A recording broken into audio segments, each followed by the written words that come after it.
Bonjour, dans cette vidéo, nous allons voir l'utilisation et l'installation de KeePass.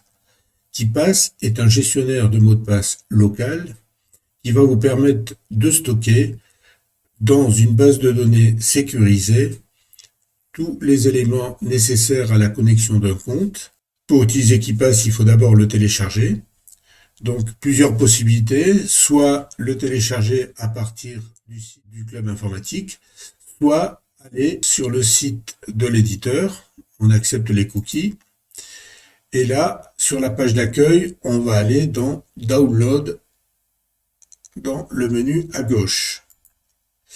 Et là, on a le choix entre plusieurs versions, donc on va prendre la version la plus récente, et avec deux types de fichiers à télécharger. Ici, on a un installateur qui va vous permettre d'installer directement le programme sur votre ordinateur. Et ici, on a une version portable qui va pouvoir être installée, enfin copiée, décompressée et copiée sur une clé USB ou un disque dur amovible et le logiciel pourra être lancé à partir de là. KeePass est en anglais par défaut et donc pour pouvoir le mettre en français, il va falloir également télécharger un fichier de traduction. Ce fichier de traduction est présent ici dans la rubrique Translation. Voilà, et là vous avez le choix entre plusieurs langues. Donc on a le français ici, il suffit de sélectionner et puis de cliquer sur la version de KeePass que vous allez installer, ici la version 2.49. Une autre façon d'obtenir les fichiers, c'est d'aller également sur le site du club informatique et d'aller dans la rubrique téléchargement, de rechercher la catégorie sécurité et dans la liste des fichiers de rechercher KeePass. Voilà, on a KeePass ici avec quelques explications. On peut cliquer sur le lien ici. Vous cliquez sur le bouton télécharger. Alors, dans le fichier que vous allez télécharger sur le site du club informatique, vous allez pouvoir récupérer la version qui s'installe, donc le setup, l'exécutable du setup, la version compressée, un fichier zip, et le fichier de langue. J'ouvre le gestionnaire de fichiers de Windows et je vais dans ma rubrique téléchargement. Donc là, j'ai récupéré le fichier KeePass zip et que je vais décompresser. Pour cela, je fais un clic droit sur le nom du fichier et je vais faire extraire. Voilà, il me propose de le télécharger, enfin de le décompresser dans le fichier, dans mon répertoire de téléchargement et dans le dossier qui va appeler KeePass. Donc je fais extraire. Voilà. Et donc là, j'ai mon fichier KeePass. Je l'ouvre. Là, je retrouve mon fichier de langue, de traduction, le fichier d'installation, et là, j'ai le fichier de la version portable qu'il va falloir décompresser sur une clé USB. Voilà. Donc là, j'ai branché une clé USB dans lequel j'ai un dossier qui s'appelle BDD. Et dans cette clé USB, eh bien, je vais créer un dossier dans lequel je vais extraire les fichiers de KeePass. Donc, je vais l'appeler KeePass portable. Et je vais donc décompresser le fichier dans ce répertoire. Je reviens dans mon téléchargement. Je fais un clic droit. Je fais extraire tout et je vais rechercher ma clé USB. Je vais sélectionner le répertoire KeePass portable pour décompresser à l'intérieur les fichiers de KeePass. Voilà. Donc, c'est bien dans L, KeePass portable, et je fais extraire.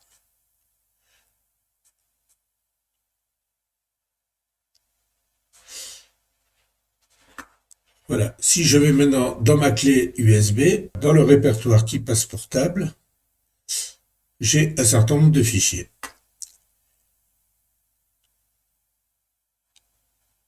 J'ai ici un répertoire qui s'appelle Language. C'est dans ce répertoire qu'on va notamment devoir copier le fichier de langue. Donc pour ça,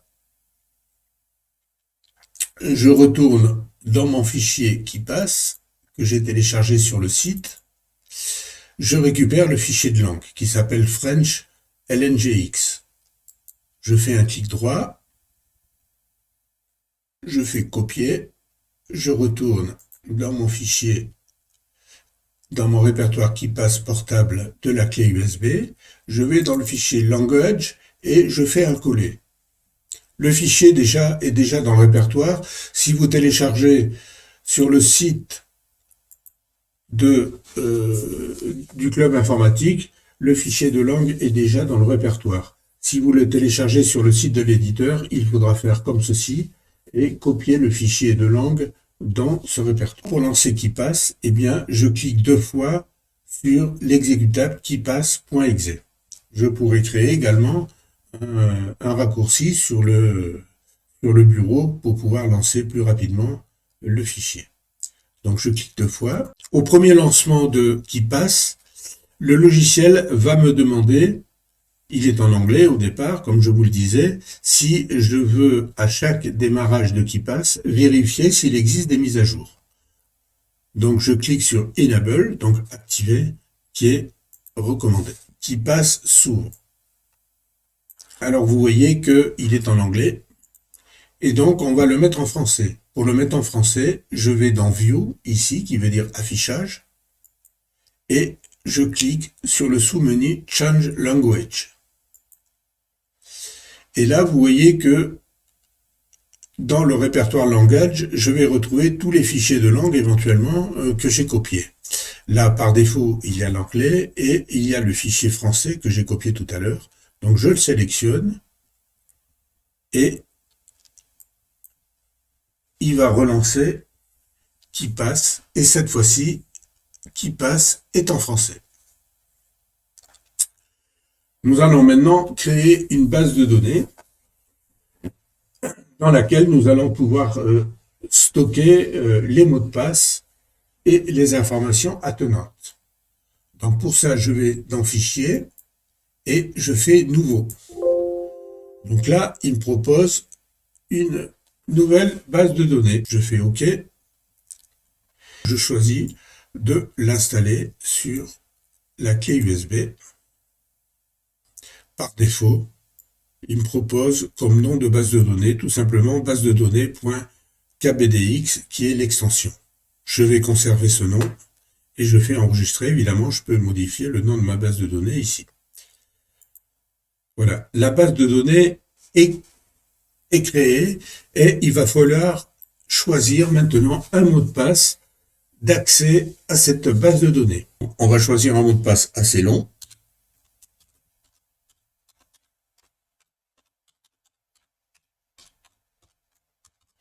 Avec des minuscules, des chiffres. On le retape ici. Il est conseillé de prendre un mot de passe assez long et assez robuste en mettant des majuscules, des minuscules, des chiffres et des caractères spéciaux. Il y a d'autres options également pour renforcer la sécurité d'accès à votre base de données. On clique ici sur « Afficher les options de l'expert ». On peut définir ici un fichier clé. Si vous définissez un fichier clé, eh bien, à l'ouverture de la base de données, KeePass va vérifier la présence de ce fichier à l'endroit où vous l'avez spécifié.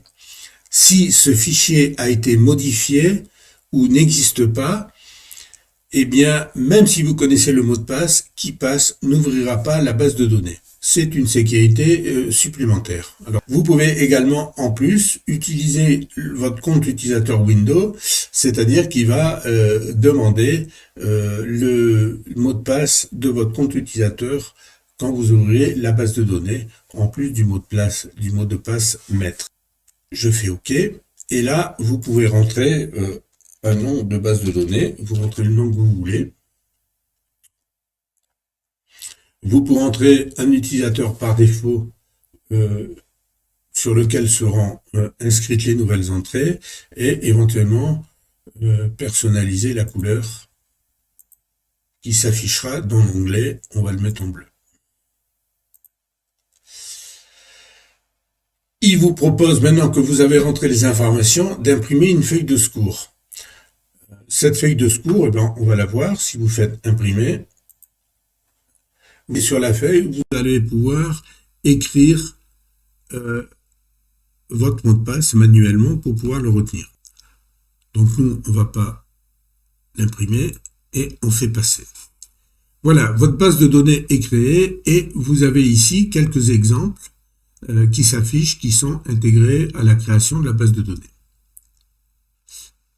Alors, comment se présente KeePass? Eh bien, dans cette partie de fenêtre centrale, eh bien, vous allez avoir toutes vos informations concernant les mots de passe qui vont s'afficher. Sur le panneau de gauche, vous avez des catégories. Vous pouvez créer ici une catégorie Windows dans laquelle vous allez stocker par exemple les mots de passe des comptes utilisateurs. Réseau, vous allez pouvoir mettre les mots de passe de votre réseau, de votre box, etc. Des comptes internet, vos courriels, votre banque, etc. Vous pouvez rajouter des dossiers, créer des sous-dossiers à l'intérieur. Et dans la fenêtre du dessous, en bas, vous allez avoir les données qui vont s'afficher. Si je sélectionne la première entrée, eh bien, les données ici vont s'afficher dans cette partie de fenêtre. Cette partie de fenêtre, on peut la mettre à droite. Vous allez dans Affichage, Disposition des fenêtres, et vous avez ici Empiler ou Juxtaposer. Si on prend Juxtaposer, eh bien, au lieu de s'afficher en dessous, ça va s'afficher sur la droite et les données sont alignées comme ça. Alors, nous allons créer un mot de passe et les informations de connexion à un compte utilisateur, par exemple, du club informatique. Donc, je vais créer ici une catégorie. Pour cela, je fais ajouter un groupe. Je donne un nom à mon groupe, par exemple Club Info. Ici, je peux changer l'icône. Je vais mettre par exemple cette icône. Je peux rajouter également des icônes personnalisées en mettant des images. Je fais OK. Et vous voyez que ici, j'ai une catégorie Club Info qui a été créée. Là, j'ai la racine de mes informations. Et pour créer donc un mot de passe, je clique ici et je fais ajouter une entrée. Donc là, j'ai une petite fenêtre qui s'affiche avec les informations que je vais saisir. Je donne un titre, donc compte Club Info. Je vais rentrer le nom, l'identifiant, test 89, et je vais saisir un mot de passe. Alors ce mot de passe, ici, comme le compte est créé, je vais le rentrer, je le tape directement, je le retape une deuxième fois, pour être sûr de rentrer et de ne pas faire d'erreur de frappe. Si je clique ici, je peux afficher le mot de passe pour voir ce que j'ai passé. Donc, le mot de passe, là, c'est lotus51. Si je crée un nouveau compte, une nouvelle entrée, je peux aussi ici générer un mot de passe automatiquement. Donc, je peux ouvrir le générateur de mots de passe, choisir le type de mot de passe que je veux créer. Vous choisissez ici les caractères que peut comprendre votre mot de passe. Donc vous avez le choix parce que certains sites, par exemple, n'acceptent pas certains caractères. Je vais garder quand même le mot de passe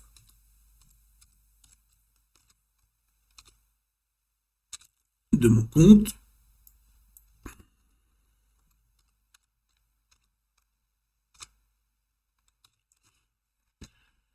Et je vais rentrer l'adresse de connexion au site. Ici, dans la rubrique remarques, eh bien, je peux rajouter des informations complémentaires. Je peux mettre plein d'informations.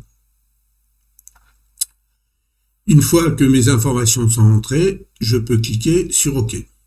J'ai ici d'autres paramètres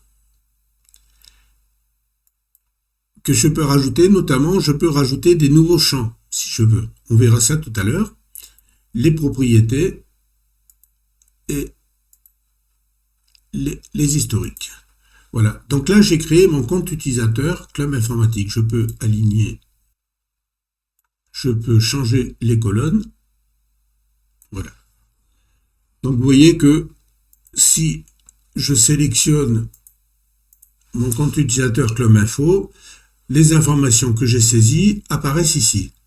Le nom d'utilisateur, le mot de passe qui est caché et l'adresse URL. J'ai créé mon entrée de mot de passe ici à la racine et je vais le déplacer dans le Club Info. Je maintiens le bouton gauche de la souris enfoncé et je déplace dans la rubrique Club Info. Mon mot de passe est dans la rubrique Club Info. Je peux la redéplacer ailleurs, évidemment. Et si je fais un clic droit, donc je peux modifier l'entrée ici. Donc modifier les informations, changer éventuellement le mot de passe. Je peux faire une copie, dupliquer l'entrée. Voilà, il va ajouter copie sur le titre. Voilà. Donc je fais modifier l'entrée. Voilà, j'ai eu copie. Là, je peux changer le nom.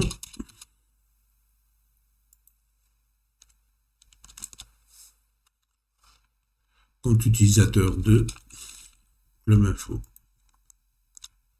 Voilà. Et ce compte, je vais le mettre dans Windows par exemple. S'il ne me plaît plus, eh bien je peux le supprimer. Toujours clic droit sur le nom, je peux supprimer l'entrée. Et quand je vais le supprimer, eh bien il va aller dans la corbeille. Donc on peut le récupérer si on s'est trompé et le remettre dans un répertoire. Pour vider la corbeille, eh bien on clique et on supprime définitivement. On peut également rajouter, changer d'icône, rajouter une couleur par exemple.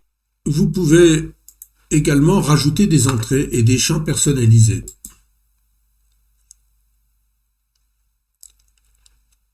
Je fais modifier l'entrée. Donc là, dans la boîte de dialogue, ici, j'ai avancé, je peux rajouter des champs particuliers. Si par exemple, je veux, sur un site, rajouter ma carte bleue.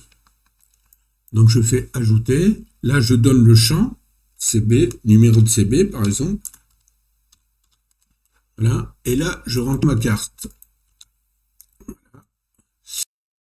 Là, je vais par exemple rajouter la date d'expiration.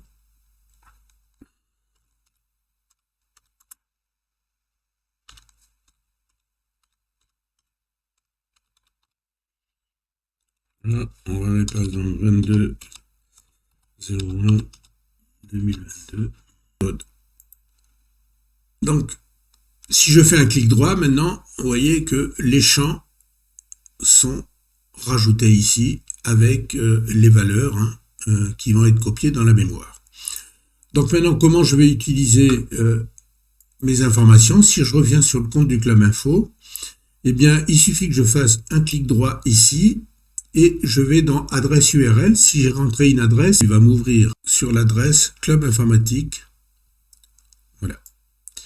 Donc là, si je veux me connecter à mon compte, j'ai ici l'identifiant et le mot de passe à saisir. Voilà. Donc, pour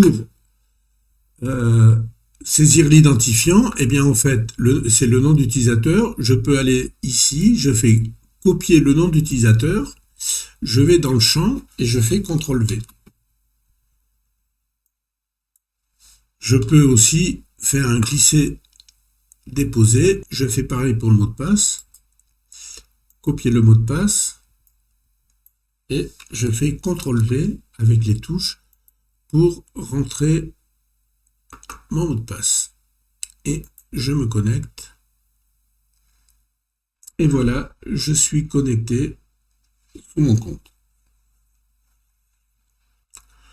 J'aurais pu également utiliser ici les icônes qui sont des raccourcis. Si je clique ici, je copie le nom d'utilisateur dans le presse-papier. Ici, c'est le mot de passe. Et ici, j'ouvre directement le site. Voilà donc comment vous pouvez utiliser les mots de passe qui sont stockés donc dans votre base de données. Donc c'est très pratique parce qu'en fait, vous n'avez pas besoin de connaître votre mot de passe.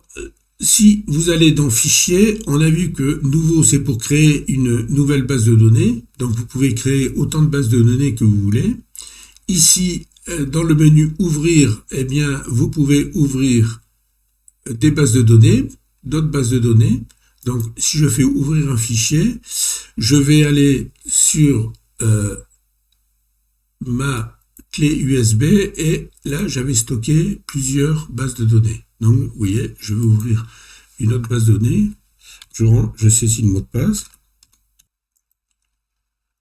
Voilà la base de données que je viens d'ouvrir, j'avais mis une couleur rouge.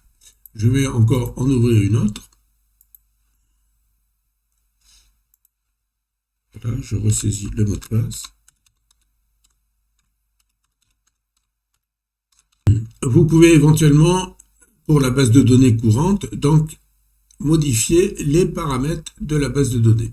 Et donc là, vous pouvez rechanger les paramètres. Le nom de la base de données, la couleur ici de l'onglet, la sécurité. Donc ici, ce sont les algorithmes de chiffrement de la clé. La compression de la base de données ou non, pour qu'elle prenne un peu moins de place. La création ou non de la corbeille et des paramètres supplémentaires qui, par exemple, vous rappellent régulièrement de changer le mot de passe au bout d'un délai que vous avez programmé. Vous pouvez importer les données d'une base de données dans une autre. Je vais, par exemple, vous voyez, cette base de données, j'ai ici des rubriques logiciels et une rubrique habitation, une rubrique réseaux sociaux que je n'ai pas dans cette base de données. Eh bien, je peux importer des données depuis une autre base de données. Si je fais importer ici, je choisis la version de la base de données. Donc, il s'agit d'une base de données KDBX, version 2. Voilà. Et je sélectionne l'endroit et le fichier de la base de données.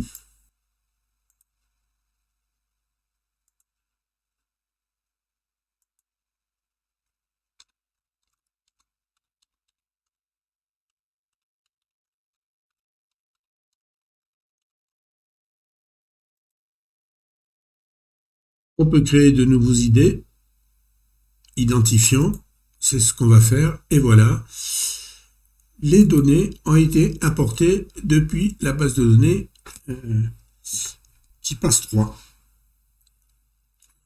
Donc ça vous permet de mettre à jour des bases de données. Vous pouvez, au lieu d'importer, également synchroniser des bases de données entre elles.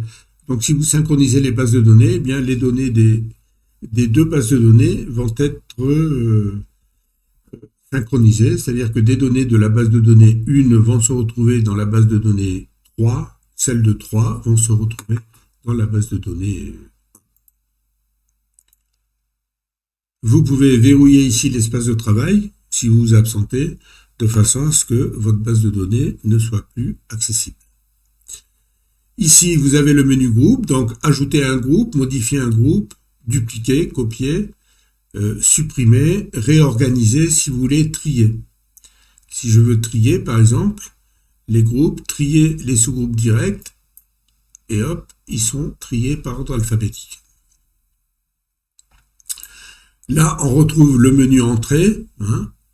Donc, si je veux rajouter une entrée, modifier une entrée, hein, si je sélectionne une entrée, voilà, je peux modifier l'entrée. C'est exactement le menu quand on fait un clic droit sur un item. Le menu rechercher est intéressant. Quand vous recherchez, si vous avez beaucoup de mots de passe, hein, vous cherchez par exemple Club Info, eh bien, il va chercher Club Info dans tous les enregistrements de la base de données.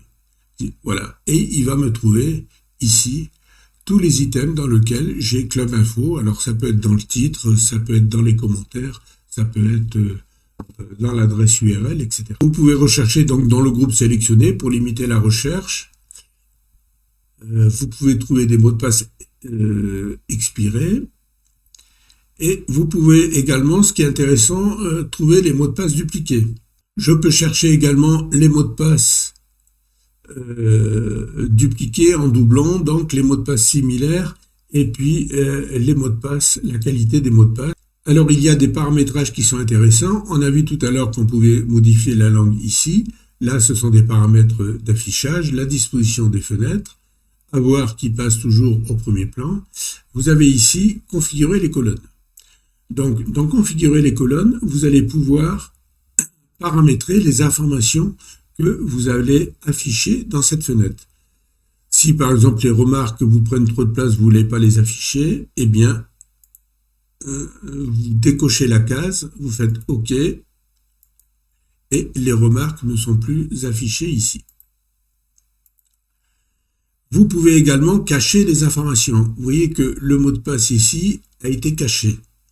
Si je sélectionne mot de passe, ici, donc elle est cochée, donc le mot de passe va s'afficher dans les colonnes. Et ici, j'ai une petite case avec masquer les données en utilisant des astérix. Donc si je décoche cette case, eh bien, tous les mots de passe vont être affichés en clair. Donc ce qu'il est conseillé, bien sûr, c'est de cacher ce mot de passe, parce que si quelqu'un regarde derrière votre épaule quand vous travaillez sur votre ordinateur, il va pouvoir voir le mot de passe, mais également si vous avez un logiciel espion qui prend des photos de vos écrans et les envoie sur un site malveillant, eh bien, s'il y a des étoiles, la personne qui recevra éventuellement des images de votre écran, eh bien, ne pourra pas voir le mot de passe. Dans le menu outils, vous avez le générateur de mots de passe qu'on a vu. Vous avez ici la maintenance de la base de données, supprimer les doublons, etc. Ça vous permet de maintenir la base de données. Vous pouvez ici créer un fichier clé, comme on a vu. Vous avez des déclencheurs. Ici, vous pouvez rajouter et gérer des plugins. On ne va pas en parler ici. Et dans le menu options, vous avez des options de sécurité et de politique que vous pouvez régler. Par exemple, verrouiller l'espace de travail quand vous fermez la fenêtre, etc. Donc, vous avez un paramètre qui est intéressant. Dans le paramètre sécurisé, c'est l'effacement du presse-papier après un délai. Quand vous faites copier dans le presse-papier le nom d'utilisateur, le mot de passe, ou même l'adresse URL, au bout d'un certain temps, si vous cochez cette case, le mot de passe ou l'information qui est dans le presse-papier va être automatiquement effacée. C'est une question de sécurité. Parce qu'en fait, le logiciel, on va dire, il peut être vulnérable quand vous avez votre mot de passe dans le presse-papier. Si vous avez un logiciel malveillant qui scrute la mémoire de votre ordinateur, eh bien, il va pouvoir récupérer le mot de passe. Donc, vous avez ici intérêt à effacer au bout d'un certain temps, automatiquement, les informations qui sont stockées dans le presse-papier par qui passe pour des raisons de sécurité. Donc, par défaut, vous avez 12 secondes. Hein. Après, ça dépend de la vitesse de votre ordinateur ou de la façon dont vous manipulez vos informations. Hein. Si on met, par exemple, 15 secondes, eh bien, au bout de 15 secondes, le mot de passe va être effacé du presse-papier. Par exemple, vous voyez, si je copie ici le mot de passe dans la mémoire, je fais copier le mot de passe, Voilà, vous voyez que vous avez une petite fenêtre en bas et au bout de 15 secondes, donc, comme j'ai programmé, voilà, le mot de passe a été effacé ici de la mémoire. Donc si je fais un coller, vous voyez, j'ouvre ici, je vais faire copier le mot de passe. Vous voyez, là, il est dans la mémoire. Si je fais un CTRL-V, mon mot de passe va s'afficher. Si j'attends au bout d'un certain délai, voilà, là, il est parti. Si je fais un CTRL-V, vous voyez que j'ai plus rien dans la mémoire. Hein. CTRL-V, je n'ai plus de mot de passe dans la mémoire. Voilà, les principaux paramètres que vous pouvez trouver dans KeePass. Les fichiers de base de données que vous avez ici, eh bien sûr, il est conseillé de les sauvegarder. Vous devez avoir plusieurs copies que vous allez répartir dans des endroits sécurisés. Parce que si vous perdez votre fichier ou que votre fichier est verrouillé, évidemment, vous perdez tous vos mots de passe. Donc, vous avez intérêt à faire plusieurs copies et à sauvegarder ce fichier à plusieurs endroits. Si vous voulez, par exemple, utiliser KeePass sur la version de votre téléphone portable, eh bien, vous allez pouvoir copier votre base de données sur votre téléphone et puis la charger pour pouvoir voir vos mots de passe sur votre téléphone. C'est ce qu'on va voir dans la suite. Donc, votre fichier de base de données, vous pouvez l'utiliser avec différents logiciels KeePass compatibles et sous différents systèmes d'exploitation. On va voir là sur un téléphone. Donc, je connecte mon téléphone sur mon ordinateur, j'ouvre le gestionnaire de fichiers et là apparaît donc sous ce PC en principe mon téléphone. Donc, si je l'ouvre, donc le téléphone, j'ai ici la carte mémoire de mon téléphone ou la mémoire directe de mon téléphone. Donc pour cela, il suffit de copier votre fichier de base de données dans un répertoire du téléphone. Ici, je vais copier ma base de données. Donc les mots de passe sont copiés ici. Donc en fait, je fais ici copier. Voilà. Je vais sur mon téléphone et je vais copier dans un répertoire quelconque, mais par exemple dans document, ma base de données. Donc là, je fais un copier-coller et puis il suffit que je fasse un coller et puis ma base de données est copiée ici dans le téléphone. Donc là, je l'écrase puisqu'elle y était déjà. Donc là, maintenant, je retourne sur mon téléphone. Et pour télécharger KeePass sur votre téléphone, eh bien, il faut aller sur le Google Play.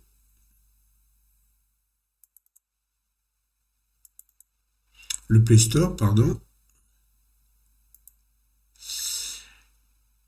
Et là, vous cherchez KeePass.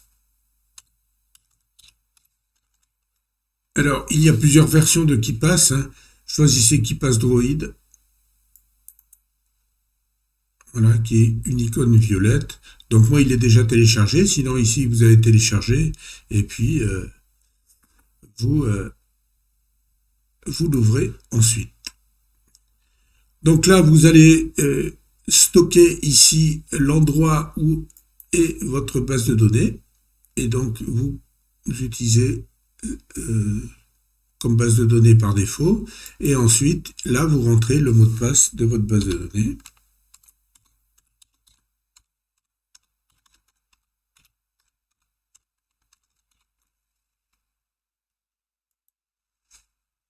Voilà. Et donc là, on retrouve ma base de données avec les mots de passe et différentes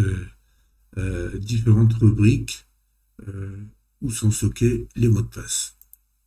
donc avec les groupes, etc. On peut ajouter un groupe, ajouter une entrée, et puis on a exactement accès comme sur l'ordinateur, hein, copier le mot de passe, ouvrir le site, etc. J'espère que cette vidéo vous a plu et va vous permettre d'utiliser KeePass. Je vous dis au revoir et à la prochaine vidéo.